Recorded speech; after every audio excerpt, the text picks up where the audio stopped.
Então, na verdade, eu ia repetir o que eu falei de manhã, a questão do como fazer. Olha para a vida de Jesus, né? Olha como é que foi a vida de Jesus, né? Ele ministrou, toda a sua prática missionária foi integral. Ele olhou para o homem de maneira integral. Mas, então, só para colocar alguma outra questão, né? O senhor perguntou como é que o pastor pode ensinar a sua igreja sobre essa integralidade, né? Eu só queria colocar uma outra questão. Talvez alguns pastores precisam aprender sobre a integralidade, né? Não são só os membros, mas os pastores, né? Hoje, no meio evangélico, existe uma certa polêmica em relação às boas obras, né? Porque tende-se a pensar que boas obras está relacionada com uma pauta da esquerda, com uma coisa progressista, com uma coisa marxista, e isso a igreja tem que fugir. Eu entendo, né, que não podemos ideologizar, né, a nossa ação, mas também a gente não pode, o que a gente não pode fazer também é demonizar as boas obras, porque as boas obras são bíblicas, né? O pastor acabou de citar o texto de Efésios, e tantos textos nós encontramos, e tantas passagens nós encontramos na Bíblia e nos evangélicos. As boas obras são consequência natural da nossa salvação. É bíblico, é bíblico. Jesus nos deu o modelo, não podemos satanizar as boas obras. Boa tarde. A minha pergunta refere-se ao pastor Thales, né? Pastor Thales, eu imagino, pastor Thales, a sua dificuldade na parte assim do seu pensar, como um pensar social dentro da sua igreja, sendo que a igreja, geralmente a igreja, ela é conservadora no sentido de falar em protesto dentro da igreja é quase já está bem pertinho do inferno já. Aí eu imagino a sua dificuldade em falar coisas desse tipo. Fala um pouco sobre a sua experiência aí com a sua igreja nesse sentido. A experiência é muito ruim, porque a igreja, ela é, como você disse, conservadora. A igreja acha que o espaço da igreja é o templo. A igreja acha que nosso espaço, o único espaço que a gente deve pregar é onde a gente está aqui agora. Sábado passado eu estava falando numa prestação de contas de um partido político, pessoal. Eles me convidaram para falar sobre a igreja e a cidade. E nós temos como princípio no Movimento Pé de Paz a gente não misturar partidarismo, política partidária. É proibido entrar político no movimento, é proibido entrar qualquer questão partidária. Eu levei o convite para o grupo, nós perguntamos ao candidato, ao político, por que ele estava convidando um pastor para falar, e ele respondeu bem, aí a gente aceitou. Ele disse: olha, eu não acho que vocês vão se tornar cabides políticos meus, eu nem acho que vocês vão concordar com o que eu faço, eu estou chamando vocês por causa da atuação do PE de Paz, e vocês têm toda a liberdade de falar o que quiserem. Eu fui falar, eu desci a pancada nele, inclusive. Eu fui como um profeta, eu não fui como alguém que baixa a cabeça e come alguma coisa do político. Nesses espaços eu vou, irmão, mas eu tive toda a prudência de mandar para os pastores da cidade, me explicando, para não ter aquela coisa. Ainda assim, na minha própria igreja, há desentendimento, há uma confusão, porque acha-se, repito, que o ambiente de atuação da igreja é exatamente esse onde a gente está. E falar na cidade nos expõe a riscos. E falar na cidade nos expõe, inclusive, a incertezas. Eu nem sabia se eu devia, de fato, ter ido ou não. Depois eu vi que era para ter ido mesmo. Então, falar na cidade para espaços que nós não estamos acostumados a falar e a preencher, nos coloca, às vezes, em situações muito difíceis de decidir até. Por isso que lá no nosso movimento a gente não toma a decisão sozinho. A gente toma decisão coletiva. Eu tenho um grupo de pastores em torno de uns 40 que também são da cidade, que ou me aconselham aí ou me desaconselham aí. Abrem os olhos em situações que eu não estou enxergando, e principalmente esse ano, que é um ano difícil. Então, não é fácil na minha igreja. O que a gente faz para minimizar? A gente ensina sobre o papel da igreja, ensina sobre todo. É ilusão dizer assim, eu não me meto com política. Todos são políticos. Nós somos seres políticos, nós somos seres da polis, da cidade. O que nós não podemos ser é uma mistura com o Estado.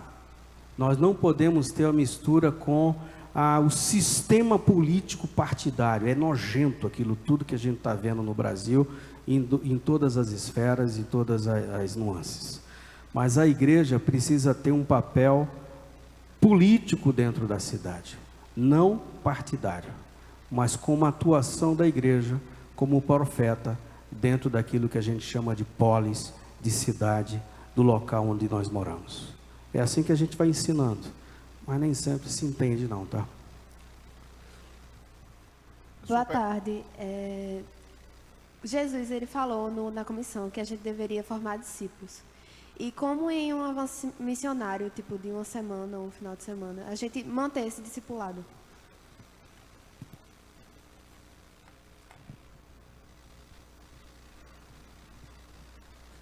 Vou falar. A gente tem uma grande confusão, tá? Coincidentemente, a nossa igreja que a gente está fundando, ela tem duas identidades: discipulado e serviço. Discipulado, para a maioria das igrejas, é um programa, é um encontro, é um estudo, é uma reunião. A gente dá para programações o nome de discipulado. Discipulado para Jesus é um processo, é um caminho longo, com diversas etapas, cada um na sua velocidade e tempo, onde a pessoa, na verdade, é um processo de morte. A pessoa vai morrendo com tudo que ela tem, vai finalmente entendendo que nós somos, nós não somos de Jesus, eu costumo dizer, nós somos Jesus, porque a Bíblia diz que nós estamos nele e ele está em nós. É uma fusão disso aí. Isso é o discipulado. A reunião que eu faço, no meu caso, toda quinta-feira à noite com os homens da minha igreja, eu repito o tempo todo, isso aqui não é o discipulado, isso aqui é o encontro do discipulado. Isso aqui é a reunião do grupo. O discipulado acontece como quando a gente acorda de manhã, a gente se fala no WhatsApp, a gente liga um para o outro, a gente está com um problema, a gente se vê no restaurante, a gente toma café. É quando aquele grupo se compromete a extra reunião, ter uma vida integrada, onde a gente decide, eu quero ser discípulo de Jesus, mas eu não vou caminhar sozinho, eu vou caminhar com você. Então, o problema é mais esse, no meu ponto de vista. A gente confundiu, colocou o nome de um princípio num programa. Discipulado é um princípio, é um processo. E a gente intitulou programas da igreja com o nome de discipulado. E o programa da igreja se resume a um encontro com uma literatura. Isso não é discipulado, isso tudo faz parte do processo. Mas é ínfimo em relação ao caminho. Entendeu? O desafio é ensinar o princípio. E aí aquele encontro vira só uma ferramenta para esse princípio. Tá? Não sei se... Bom, eu tenho uma questão bastante prática nesse sentido, né? Porque isso também foi uma questão que eu sempre tive, né? Como um impacto evangelístico pode gerar frutos se não existe uma continuidade. Então, talvez essa foi uma das razões porque eu me interessei, a princípio, pela Missão Juvep. Nós participamos do projeto missionário em 2001, foi o primeiro projeto missionário que eu participei, e o que eu percebi de diferente na Missão Juvep, né, é que havia uma continuidade, porque a Juvep, ela faz o projeto, mas sempre em parceria com uma denominação que continua aquele trabalho inicial. Então, isso tem dado resultado, né? Acho que boa parte de vocês já tem pelo menos conhecimento sobre os projetos missionários de férias, e eu acredito sim que o impacto de uma semana, ele pode ter essa continuidade no discipulado, mas é preciso uma articulação antes, né? Você precisa ter uma parceria com uma igreja, com um pastor que realmente se interesse por aquelas vidas, né, que vão se converter e se comprometa, né, a caminhar, a acompanhá-las, né, depois, né, da ação. Então, eu acho válido uma ação como um impacto de uma semana, uma operação, né, invasão de final de semana, mas trabalhando em parceria com pessoas que de fato vão dar uma continuidade.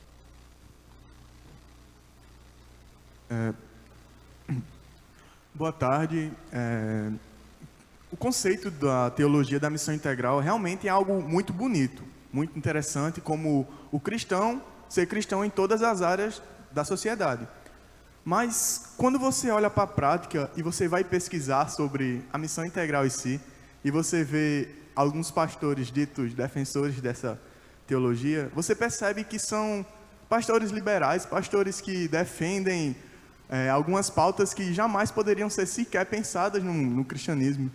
E como eu, ou assim como qualquer outra pessoa da igreja, pode aprender, pode defender essa teologia no meio que ela está agora, que é um meio totalmente liberal, que é muito difícil de falar talvez para uma pessoa mais conservadora, que no caso outras igrejas.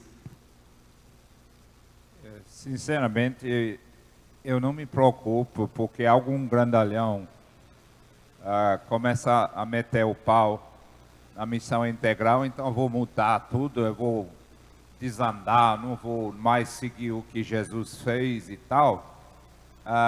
Então, eu escuto de longe essas políticas, por isso eu fico longe de muitos desses congressos e coisas que debatem esse negócio todo. Eu estou mais vivendo isso, procurando, né, tentando viver a missão integral que Jesus viveu. Então, quando a gente vê a realidade, como foi dito aí hoje à tarde, como é que a gente fica com teorias bonitas e críticas disso e daquilo, e lá vai, e o pessoal está morrendo adoidado. Então, a mesma coisa no nosso ambiente, meu irmão, no sertão, o pessoal está morrendo de fome, de sede. Aí vamos dizer, não, mas aí tem fulano de tal que diz tal coisa e é um grande autoridade e tal. Pronto, tudo bem, ele está bem, está gordinho, está bem cevadinho, está beleza. Misericórdia, deixa para lá. Eu vou viver para Jesus e eu vou sentar no chão com o povo, gosto de sentar no chão com o povo, debater as coisas, escutar o povo. E eu vejo que a gente tem que compartilhar o evangelho com isso.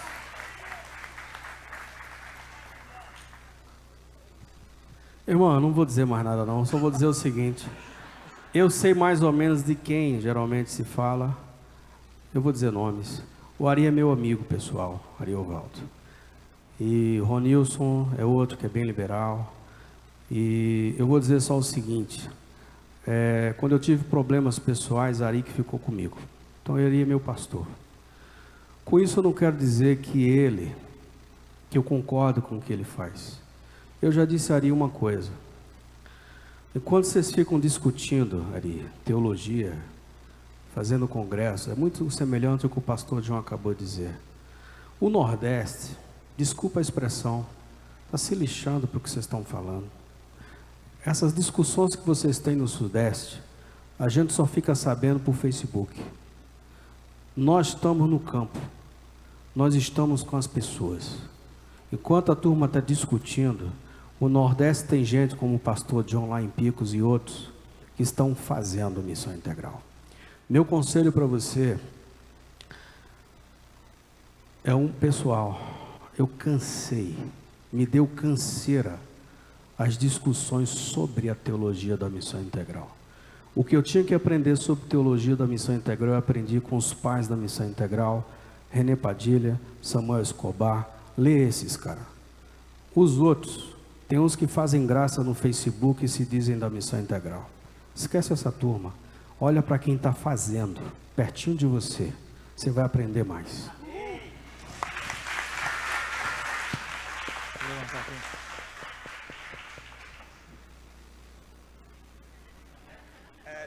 Não, é só porque eu queria saber como convencer essas pessoas, como trazer, mas realmente eu concordo com a Missão Integral, certo? Eu não concordo com o que alguns pastores fazem, mas eu quero saber o que fazer, como fazer para que essas pessoas que acham a Missão Integral errada, para trazer essas pessoas para cá. Eu digo agora, leva esse povo para sentar no meio dessa bagunça de Recife, com as coisas que ele contou, que eu chorei ali, escutando as histórias que ele contou, chorei, coisas tão comoventes, bota esses cabas no meio disso, e eles vão acordar que o Evangelho atinge todas as áreas e pode mexer com essas coisas aí. É a mesma coisa que a gente vive em outras coisas lá no sertão, é a mesma coisa. Leva lá para o Caruá para ver como é.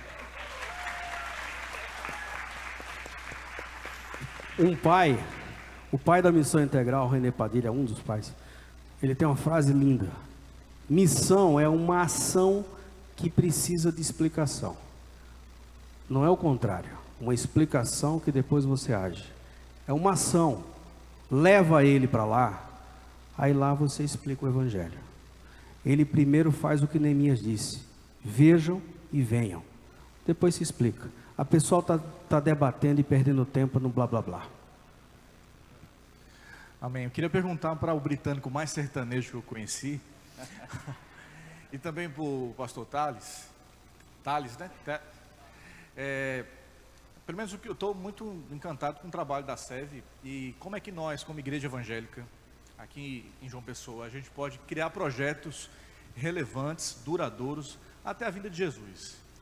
E como é que a gente pode fazer isso de forma prática? Os seus conselhos para a gente.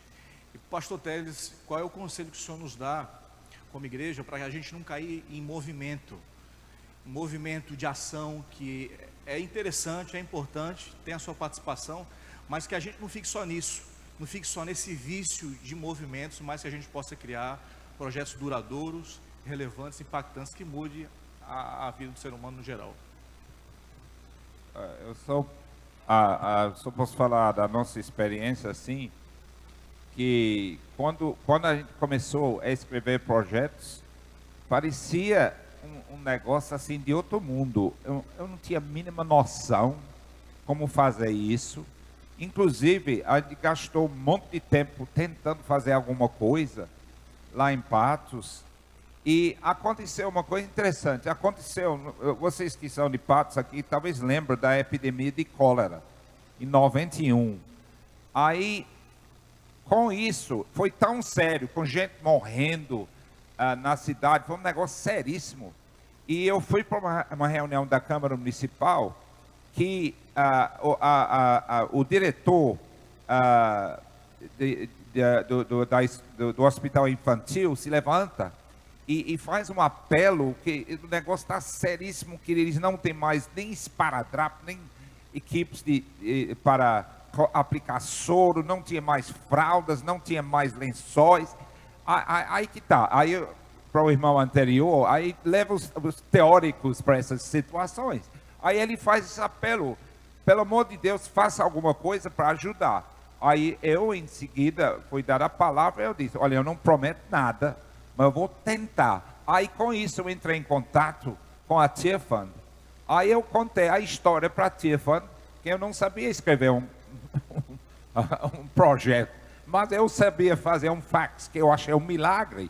Um fax, um papel entra aqui e sai lá na Inglaterra, né? Aí foi, naquele tempo, foi a grande coqueluche da situação. Aí a gente manda, aí Tiffany responde: não, mas isso é papel do governo e tal, mas eu disse: mas não estão dando conta. Aí eu fiquei argumentando e ganhei o argumento. Aí veio esse monte de coisa, de verba da Tia Fund para a gente suprir essas coisas. E com isso, eu nunca esqueço, no dia que a gente entrega lá, uma caminhoneta cheia de tudo isso que estava faltando, aí na rádio, esse cara que é católico do pé roxo e tal, aí ele levanta e diz: agora eu estou vendo que a igreja evangélica é uma coisa séria. Aí entregou isso para a glória de Deus, né? Então, irmãos, eu estou dizendo que isso aconteceu, aí em seguida a gente foi aos poucos sofrendo para aprender a escrever o nosso primeiro projeto. É difícil, né? Aí é o caminho do sofrimento mesmo. Agora você está cheio de engenheiros e muito mais gente aqui e gente capacitada. Eu acho que você já tem o pulo do gato, você já está na frente, né, com isso, mas não é fácil. Aí tem que, como eu falei ontem, ele falou hoje, tem que escutar o povo primeiro, tem que descobrir o que realmente eles precisam e querem e não o que nós achamos que eles precisam e enfia de goela abaixo. Então tem que ser assim. Então é difícil, mas aos poucos vai aprendendo. Aí nós fomos aprendendo e fomos formando equipe e dividindo. Hoje em dia nós temos uma equipe, como Lindon Carlos, infelizmente, era ele falando aqui, né? Eu não. Mas eu tive que entrar de uma hora aqui, até perdi a primeira pergunta, perdão. Mas aí que está. Então é difícil, mas vai aprendendo juntos, faz na coletividade, sempre juntos, nunca esse negócio. Não, depois de um seminário desse, agora eu vou fazer tal coisa. Outro irmão da igreja diz: não, eu vou fazer tal. Não, é fazer na coletividade juntos, é para a glória de Deus, a união faz a força, é por aí, a coisa vai, e a gente vai aprendendo juntos. Eu tenho certeza que Deus vai ajudar toda a igreja que deseja fazer isso, Deus vai ministrando e Deus vai ajudando. De forma muito resumida, eu penso bem semelhante. Forma um grupo na igreja, que não seja uma ação individual, mas um grupo. Que esse grupo gaste tempo, tendo um referencial teórico, teológico. Por quê? Porque eu vejo muita gente agindo sem entender e sem ter consciência do porquê que ele faz o que ele está fazendo. Ganha uma consciência daquilo, porque quando a gente ganha uma consciência nova, a gente não larga aquilo fácil. Consciência do evangelho diferente. Terceiro, tenta capacitar com quem saiba fazer projeto. Isso é fácil hoje, antigamente era muito difícil. Isso hoje você tem a Tia Fund, tem Visão Mundial. Aqui nas igrejas, se brincar, deve ter alguém que trabalha com serviço social, que é cientista social. Procura quem pode capacitar esse grupo na formação e na elaboração de projetos. E o quarto ponto, que é o talvez mais importante, inclui a comunidade. Chama alguém da comunidade para compor esse grupo. E que ele seja não só alguém compondo, mas seja o termômetro, quem nos diz se o que a gente está conversando tem realmente uma relevância para a comunidade ou se é só uma ideia da igreja. Eu acho que se você fizer isso os quatro, irmão, parece uma pieguismo. Deus vai conduzindo. Bota essa turma para orar, bota essa turma para caminhar com a cidade. Deus vai conduzindo, capacita no que é possível e a gente vai fazendo. Só queria acrescentar uma coisa. Começa pequeno. Começa pequeno. Você não precisa abraçar o mundo. Você vai numa comunidade, você vai ver 500 mil problemas. Você não tem que resolver os 500 mil problemas. Resolve o primeiro. Resolve o que está até mais fácil para vocês. O que vocês têm condição, o que casa com a potencialidade que vocês têm. E a partir daí as coisas vão caminhando, as coisas vão crescendo, vai juntando mais gente. Talvez no começo vocês não tenham muita gente da igreja interessada. Talvez seja um grupo de 5, 6 pessoas. Começa com 5 ou 6 pessoas. Com todo esse movimento, mais gente vai se achegar e as coisas gradativamente vão crescendo. É assim que os grandes projetos, que hoje são grandes, começaram pequeno. Então você não precisa abraçar o mundo. Abraça uma causa, né, um problema, uma necessidade. E a partir daí Deus vai dando os próximos passos. Vou fazer a última pergunta aqui. A gente recebeu um telefone aqui para fazer doação. Estava lá no banheiro masculino, viu? Depois da última pregação, a gente vai sortear aqui ou vai fazer a doação, se não aparecer o dono. Estava no banheiro masculino. Já pode doar, não, tá, o dono já desistiu. Eu sei que foge um pouquinho do assunto, mas foi uma pergunta que me chegou aqui. Quanto aos desafios da cidade, que estratégias podem ser desenvolvidas para evangelizar nas universidades?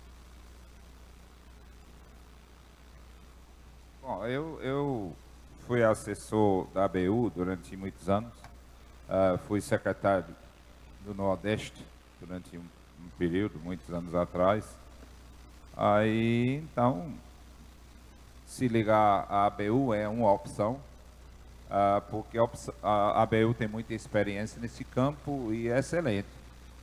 Às vezes, igrejas hoje em dia têm um volume de estudantes e tal suficiente para fazer seu próprio trabalho muito parecido com o da ABU. Então, é por aí, eu acho.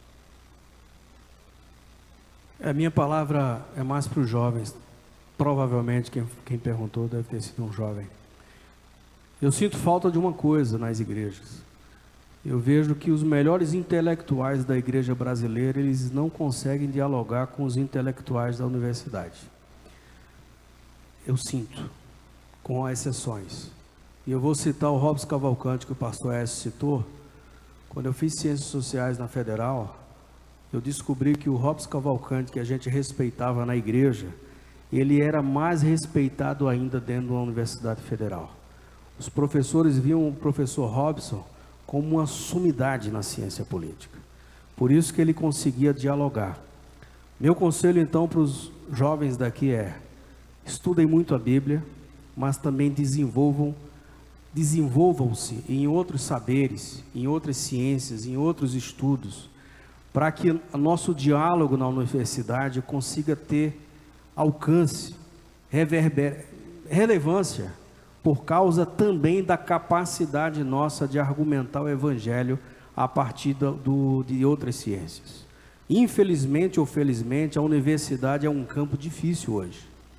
Para a gente ter um respeito dentro da universidade, eu aconselho que os jovens dediquem-se muito mais na leitura do que tem hoje.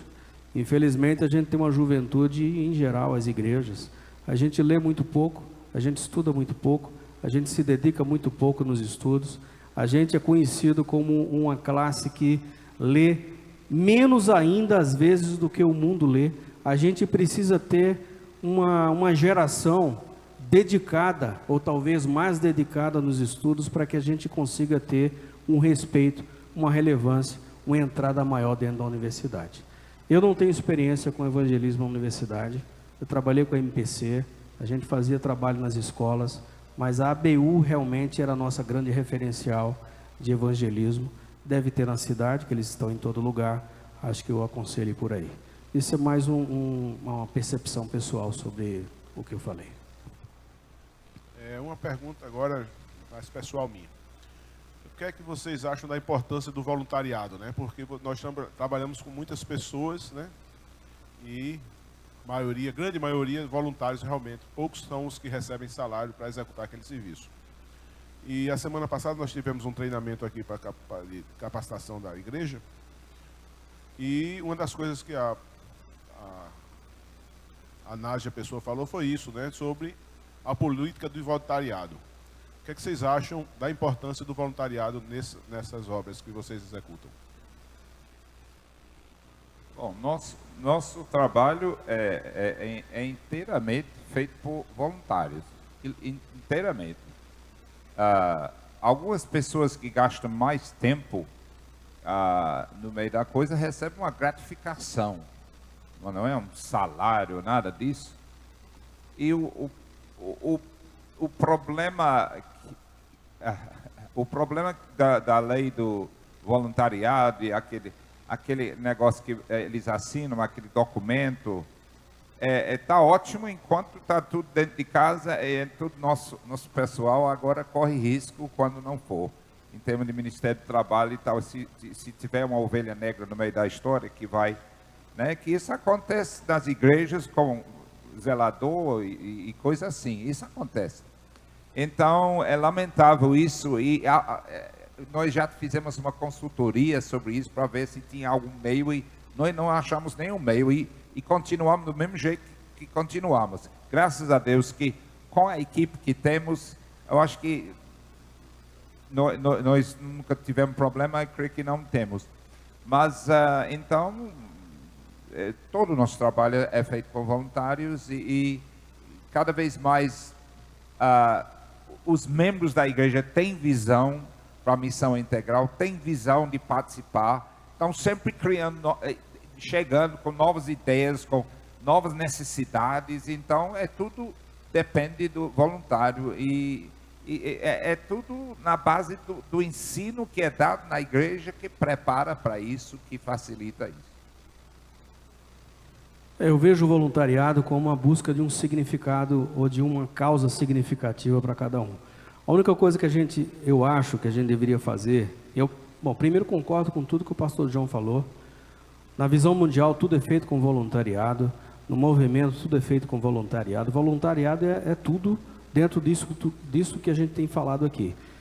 A única coisa que eu acho que a gente precisa fazer com mais intencionalidade é linkar o programa de voluntariado ao ensino do Evangelho sobre os dons. As pessoas têm que fazer o que fazem com um significado de vocação, não fazer como um passatempo. Então, o programa de voluntariado na igreja precisa ser significativo como um ministério é. Então, a pessoa entra no voluntariado e entende que cada um vai se voluntariar na área que ele escolhe e entende ser uma vocação, ou pelo menos devia ser. Por isso que eu faria o link. Quem quer ter voluntariado na igreja, ensine incessantemente sobre dons ministeriais, sobre vocação ministerial, para que quem exerça voluntariado exerça como quem exerce um ministério.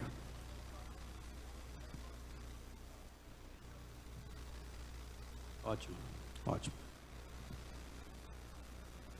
Bom, eu só queria acrescentar que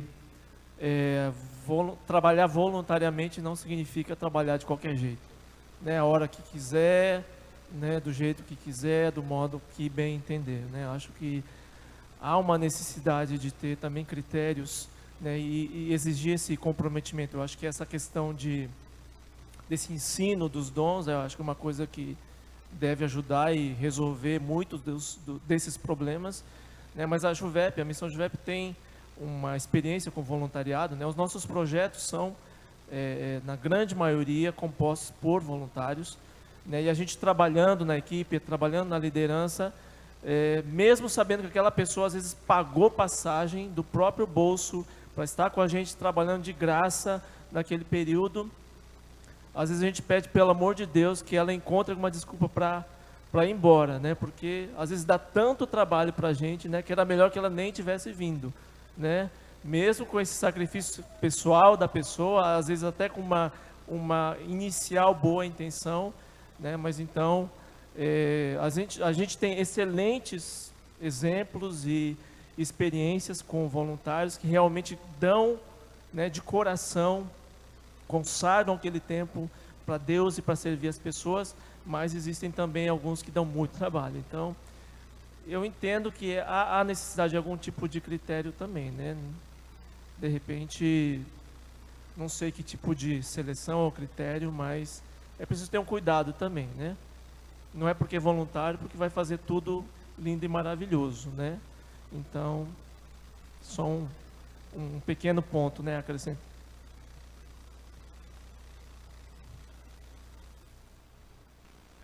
Era a última pergunta. Bem rápido.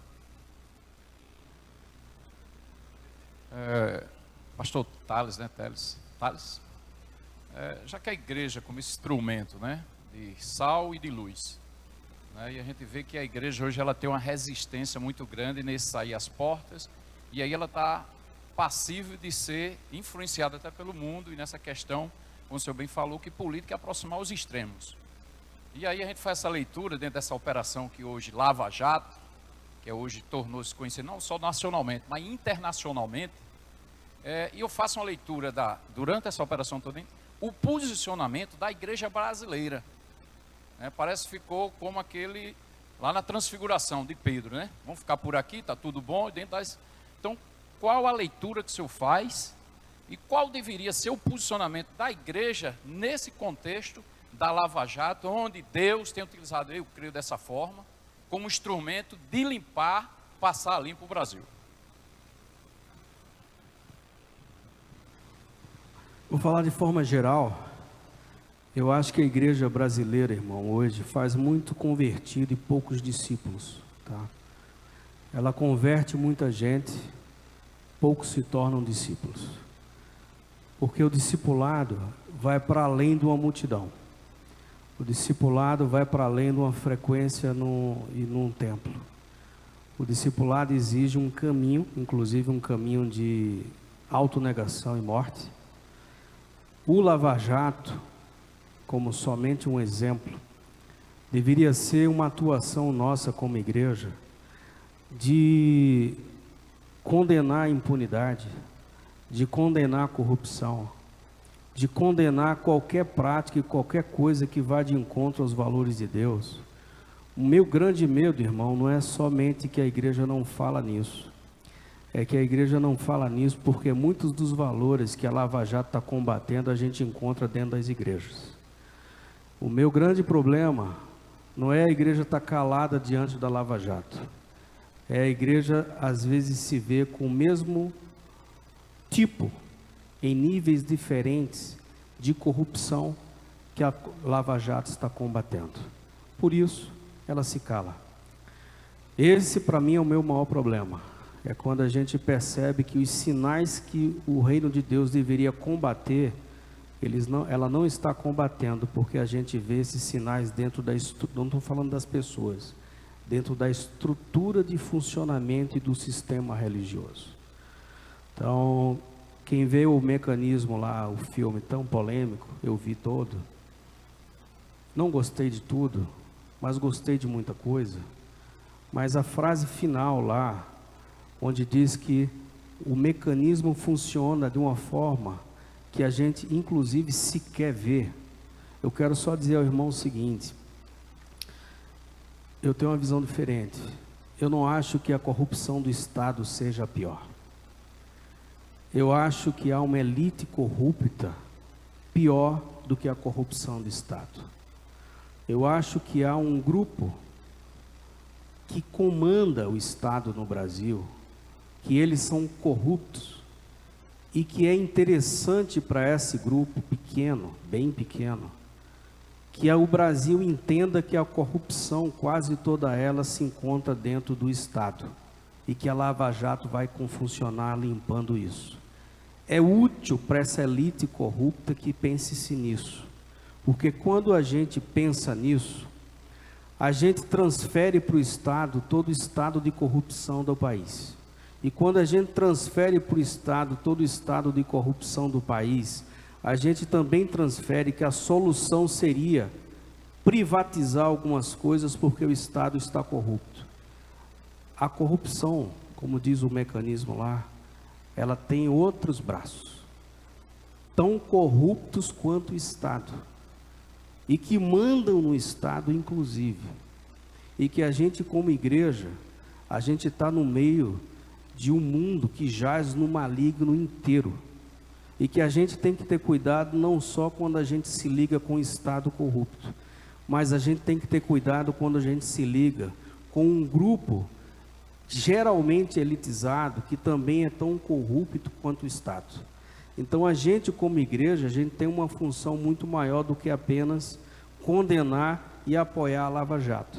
A gente tem uma função de fazer com que as pessoas enxerguem, desde o dia a dia com o cobrador do ônibus, até na alta esfera de poder e fora do Estado, onde é que estão os sinais diabólicos dessa estrutura toda que o diabo tomou conta. A igreja precisa ser sal e luz em tudo. E a igreja é para mim, a igreja é a única esperança de denúncia de tudo isso e de esperança de tudo isso. Então, é para além do Lava Jato.